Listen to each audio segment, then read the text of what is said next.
Café com os Anjos, o seu canal evangelizador.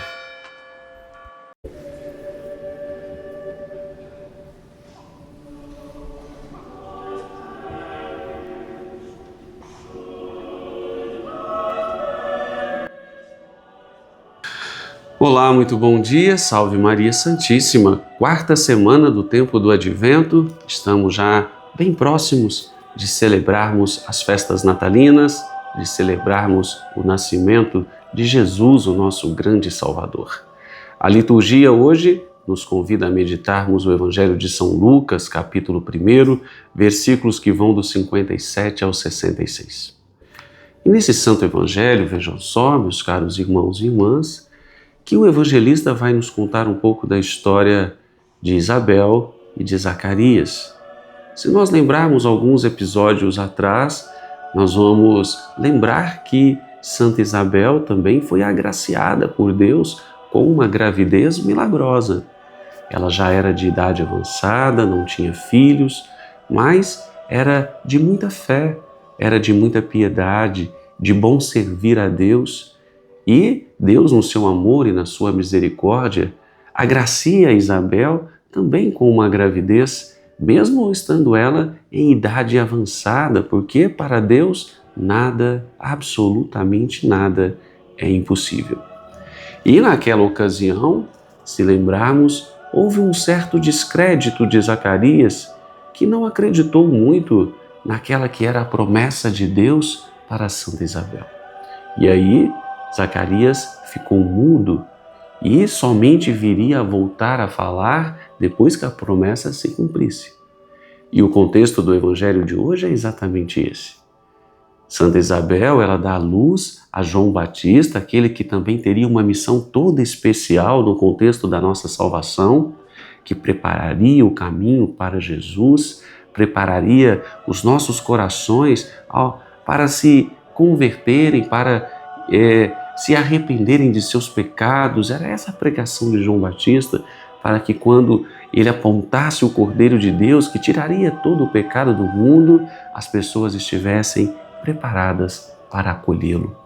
E, portanto, João Batista nasce e no tempo em que seria circuncidado, cumprindo ali todo o protocolo da lei judaica, teria que se pôr um nome naquele momento.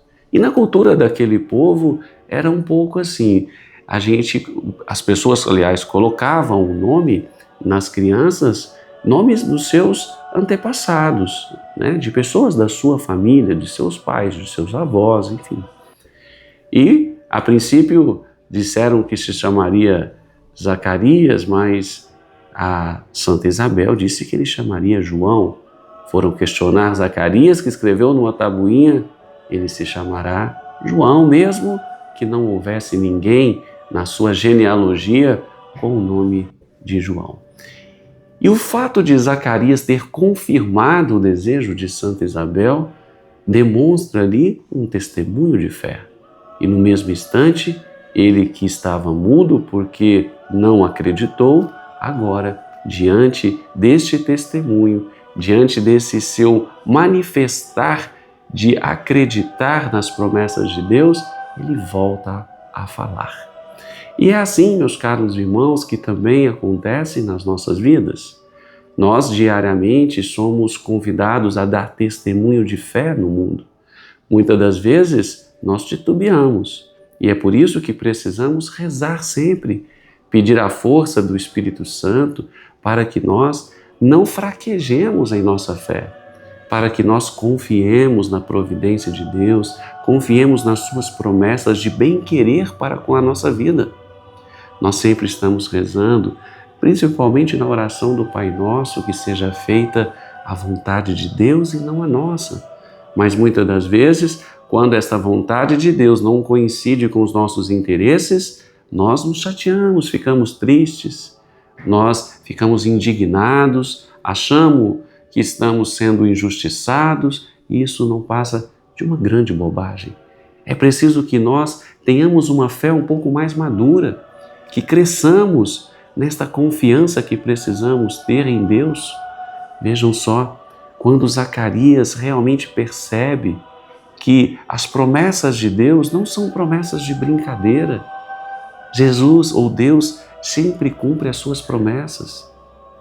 E Zacarias ali naquele momento percebe esta realidade e por isso ele começa agora a propagar a palavra, ele volta a se comunicar com o mundo já como um homem de fé.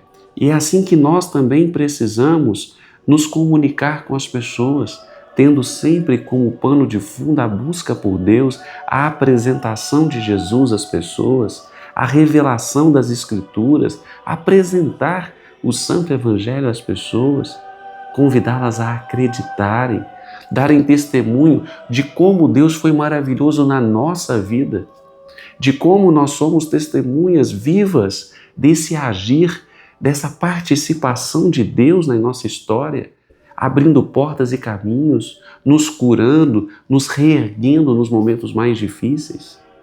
É preciso, meus caros irmãos e irmãs, que nós divulguemos, propaguemos, anunciemos com mais perseverança, com mais força e com mais coragem aquelas que são as promessas de Deus para a nossa vida. Um Deus que nos ama de forma incondicional, que nos ama de forma misericordiosa e que quer de todas as maneiras termos perto dele. Que nós possamos falar para as pessoas sobre esse desejo de Deus, esse desejo de amor que ele tem para a vida de cada um de nós. E assim, diante de tanto amor, que nós possamos realmente mudar o rumo das nossas histórias. Sempre que tivermos que fazermos escolhas, que a façamos escolhas que sejam realmente voltadas àqueles que são os ensinamentos de Deus. Amém? Muito bem, meus caros irmãos e irmãs, espero que de alguma maneira essa palavra possa ter sido importante na sua vida. Agradeço que você tenha tido a paciência de nos ouvir e se você curtiu esse vídeo, deixa aí o seu comentário para que assim a plataforma impulsione a outros e que de alguma maneira você se torne também um grande evangelizador junto conosco. Amém? Tenhamos todos um santo e abençoado dia e até amanhã com mais uma reflexão do Evangelho de Jesus.